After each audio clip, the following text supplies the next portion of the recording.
welcome back to another video. This time I have a sit-down video with my hubby. I'm back. He's back after, well, you guys see him on my vlogs, but the last time we did a sit-down video was around a year ago. So yeah, so a year ago, yes. So you guys see him all the time on my Instagram, on my Twitter, on my vlogs, and a lot of you guys know that I'm married. We got married a little over a year ago. We just celebrated our first wedding anniversary. That's July 4th. But a lot of you guys asked me on my social media how we met, because fun fact, I got married at 20. So people get really shocked when they find out that I'm married already. And so a lot of them, like, the first thought that they have is, how did you guys even meet? Like, how did this happen? We're gonna tell you everything. Not everything. Maybe not everything, but like just the rundown of how we met. So do you want to like introduce yourself, your name, your age, your birthday? I'm kidding. My name is, whole name? Yeah, whole name first. My whole name is like Leo Pahinago Quesada Jr. I am 18 years old. 18 years old. I'm 26 years old. I'm a pilot. Top Gun! And I just got off my work as a military personnel. It's been a year since we got married. It's the best time of my life. Aww, yay. He was not held at gunpoint for this video. I guess we could first say, like, this might be shocking, like, just in short, we met at my grandpa's wake, or his vigil, which is like the send off. By the way, trigger warning if you guys are not comfortable with the idea of funerals or wakes or the idea of people dying, you guys can just go ahead and feel free to skip this video, because we actually met at my grandpa's wake. So almost 4 years ago, I had been living in the United States. I was born there actually. I'm a US citizen. I'm sure you guys know this already, but I was born in the US and I moved here when I was 18. So in 2019, I was 17 years old and I was still in high school in America. And my grandpa, my papa, my favorite lolo in the whole entire world, who literally inspired me to start music, because he was the one who pretty much put me into my piano lessons. Like, he started the whole music thing in our family, and he's so intelligent, and he was also a colonel in the Philippine Air Force. So he was in the military, and he got really sick because he was just getting weaker and weaker. So yeah, in October 31st, Halloween of 2019, I witnessed him die in front of me while I was on video call with him, which is one of the hardest things that I ever had to go through, because it just so happened that my mom and I were the ones calling him when it happened, and it was just really, really tough for us. It still is tough for me to remember it. Officially, his death date is November 3rd, 2019. And after that, my grandpa really asked my grandma that he wanted to be buried here in the Philippines, because this is his home. This is where he grew up. They were only in the United States because they immigrated there later on. We actually took his body to the Philippines from the US, and all of us, our whole family, flew to the Philippines in November of 2019 after his death to have a 10-day vigil or a wake at our home, or my grandma's home here in the Philippines, which is the home where my grandpa and my grandma together built their family. Like I mentioned earlier, my grandpa was a colonel. That's a really high position, right? And yes. Yeah. Just 3 more and he'll be a general. Wow. He had a really high rank. As much as like we didn't want to make like something so huge out of his 10-day wake. Like we didn't really want to make it like almost like everyone is just coming in and out of the house. The Philippine Air Force branch near where we live asked my grandma and my family if they could have if they could send some soldiers to honor him and do like rotations to watch his body during the viewing or the wake for 10 days to honor him. And basically like his funeral and the mass was gonna be military themed. So all of the tradition, like 21 gun salute, so all of that. Basically, they already had the soldiers to send to us, but this one over here volunteered because you were only like 2 months. 2 months? 2 months. Yeah. It's because at that time the whole class that actually got we were put on Sangli Point, Cavite as our home base for me and my classmates. I was the only one who was actually willing to volunteer to go to the wake. Because I feel like, especially for new soldiers, right? It's like it's not that.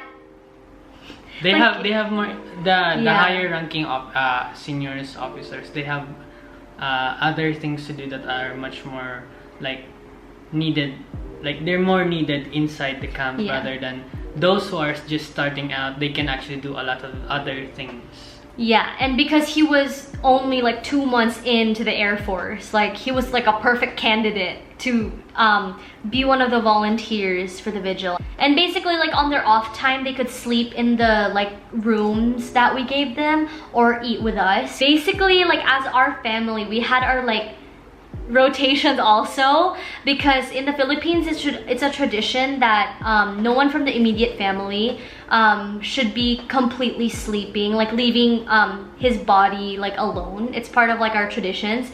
And so my time slot that I kind of volunteered for was originally in the evening, and then after the first 2 days my mom had told me that there was a cute soldier that like everyone was like trying to get with. And then I was like, really? I need to see what this is all about. So I switched my duty rotation time to middle of the night, which was like 12 a.m. to 6 a.m. Who did you switch it with? I didn't switch with anyone. I just decided that I would sleep during the day and wake up at midnight because I was like, who dis? Like, because even my aunts and uncles were like starting to call him like adopted son because they were so fond of him. That's something I just found out right now. Yeah, well, see, that's the point of this video. And so on the 3rd day, I basically was like, I need to see what this is all about. His Judy was the overnight one. Fine. So I would sleep during the day and then I would wake up at like 12 midnight. And then that first night, we instantly hit it off. Like everyone was interviewing you because everyone wanted to know like your life story, how you got into the military. And then I was like, so, by the way, I'll put like a picture here of that first night because I do have a picture. And he had no hair. Here we go. I'll put it right there. And right here. Yes, and basically we just became friends. Like like it just went off like an explosion, and we like talked, sang a song, and she kept giving me coffee. Yeah, like that. Can you imagine, guys, like 6 hours of non-stop talking? Like we got to know each other. Like you guys know this, like when you talk to someone or when you become friends with someone and you talk for like hours and hours on end, you guys will develop a friendship. And this vigil was 10 days, so from day 3 until the last day, every night at 12 a.m. to 6 a.m. we would talk. And it was so like meant to be, because my grandpa, my lolo, who actually is the whole reason why we met, I always honored his opinion and his view on me and what he wanted for my future. And so I knew that he wouldn't want me to like date early or settle less for a guy.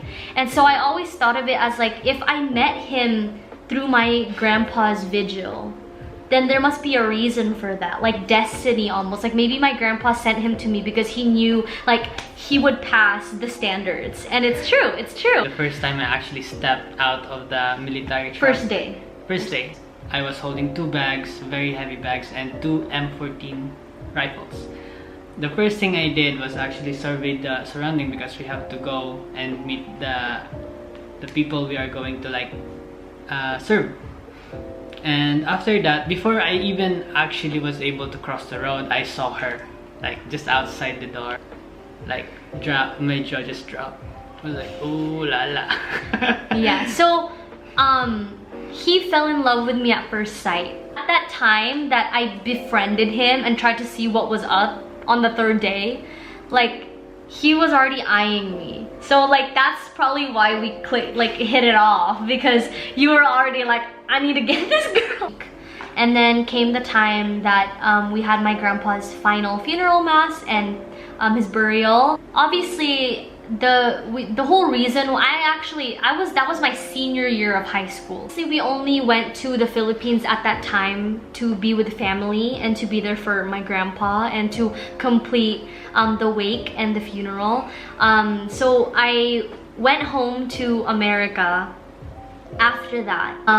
This guy, because he had added me on Facebook, decided to message me first on Messenger. What? I'm gonna shoot my shot. Whoa! What's the point of finding someone who you think you will be with forever if you actually let her go? At that time, we already called each other bestie because we became so close that we were like, hey bestie, like we're already like besties. And so I remember him texting me like, hey bestie, and like on the at the airport while I was waiting for our flight home to America, like he was texting me. Because she's afraid of flying. I'm afraid of flying still. And we were always texting. Like 24/7. Like even though we had a 16-hour time difference, we were always messaging. And then at some point, like we started video calling. Yeah. And we were like non-stop flirting. Right? Yeah. Like you were like, oh, I searched up what time it is there, and I've taken note of like when you wake up and sleep, so I can text you good morning and good night. Yeah. Along that time, like Christmas and New Year of like 2019, 2020, he also like introduced me already to his family virtually. And so like I had already created like a close bond with his parents also and his older sister. And so like January of 2020 came around, and imagine this guys, for 2 months, endless texting, endless video chatting, endless flirting. He already like tells you that you're the most beautiful girl in the world and introduces you to his family, and there was still no trace of where this was going. So on January 28, 2020, I asked him, like, we played a game and I said fill in the blank. I blank you very much, and whatever he fills it in with is how he feels towards me. And he said love. Well, I wasn't supposed to tell you, but you couldn't wait. I was going to ask you. Why did I have to wait? Tell them why I had to wait. Oh, on February 14, she always says that she never had a Valentine's date. So I was thinking about like asking her out on that specific day. So like January 28, 2020 is our dating anniversary. And then I was supposed to visit him in the Philippines because obviously he's in the military, so he can't take days off. So I was gonna visit him in the Philippines. Not easily. Yeah, I was gonna visit him in the Philippines for spring break that year, but we all know what happened in spring of 2020. Miss Corona. Corona hit hard. And I basically had to cancel my flight because Corona hit hard and everyone was in lockdown. Every single airport was closed. Everyone was getting like quarantined. Like US had a major tissue problem. Oh yeah, the toilet paper hoarding. Yeah. From January until August of 2020, we did a completely long distance relationship. And then I unfortunately didn't get into any of my top choices for college in America. I got into a few like UC Riverside, I got into like Lehigh, Chapman, University of Portland with some scholarships, but like even if I had the scholarships, like it just didn't feel right. Like I'm the type that like trusts her gut instinct, so like I just knew that none of those schools like were right for me, even though I had applied to them. But I didn't get into any of like my top 3 or 5, which is pretty sad. But well, obviously fast forward to now, like I know why the universe had that happen, because it had other plans for me. Made this decision along with my parents and my family and you and your family. Yeah. We thought that what better way to, you know, like expand my emotional intelligence and other stuff and to grow by going back to my roots. So I got into a university here in the Philippines. It only took her 2 years to finish college. Yeah, I finished my bachelor's in 2 years, and basically like obviously I didn't move here just cause to be with him. The goal of moving here was of course one, to see you, yeah, and to continue our relationship like in real life, not through a screen, and then also to do my music career. Especially when you won at the time. Yeah, and to do my music career, and to see if I could make it anywhere here, in like the Hollywood industry here, and also to study here and to grow and like to learn more about my Filipino roots. It was a pretty tough decision to be like, I'm gonna just completely shift my life and move to the Philippines 3 years ago, but that worked out because we finally saw each other and we continued our relationship through the ups and downs of being together in real life. There's a lot of up and down. Yeah, and then we basically got engaged in December of 2021. Where did you propose? Boracay at Sunset. It's in Boracay at Sunset. And that was also the time, because his parents also live in another province, so that was the time that we got to do like the pamanhikan, or like meeting of the families before the wedding. And we got married last July 4th of 2022. And yeah, Nara Hill, Batangas. And you guys can watch our wedding video down below. I'll put that down below. And we went through the ups and downs of being in a military relationship, a long distance relationship. A lot of people ask me like, how did it feel? Like, as a 20-year-old, how do you just know when you like want to get married? Because you were 25 when we got married. Yeah. So, by the way, guys, I just want to preface this. I was legally an adult when we were starting to date. Yeah, because she actually came here like she was legally adult already. Yeah, I turned 18 in the beginning of the pandemic 2020. So when I already moved here, I was already an adult. Because I know you guys are probably wondering, because like you guys are probably gonna say like, she's 17 and he was 22 when they met. Like, don't worry guys, I was 18 and then he was 22 when we met. Okay. It's okay guys. It's okay guys, like calm down. We know our limits, okay? Our relationship was like not just between the two of us, like we always had the full support of both of our parents. Both of them. And so like through every step of the way, like throughout our relationship, like we didn't just like get married. I didn't get married at 20 with like no consent. Like if you guys watch our wedding video, like almost all of my family here and like friends were there. Before we got engaged, like we already talked about this with our parents. A lot of times. Yeah, and they were also like fully like supportive of the wedding planning process. People ask me like, how did I know at 20 that he was the one, or like I was ready for marriage? You just know. Like I know that that's everyone's answer, but you just know. Like, did you also like this? Like when did you figure out that you wanted to marry me? For me, when I first saw you. But it was just like I saw her, I was like, oh, she's really cute, really beautiful. And as time goes on, I actually, every bits and pieces I know her na. Kilig siya!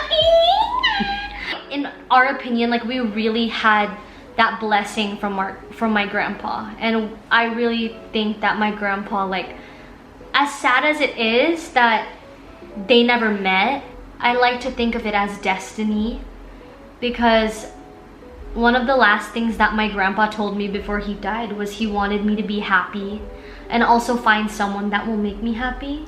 And the fact that he like brought you down to me like a few weeks after he said that is insane to me. So I really think it's fate and destiny. If I'm going to blame anyone for this, I would blame Cupid. He shot me first. He shot you first. Thank you so much for watching. Thank you. And see you again soon.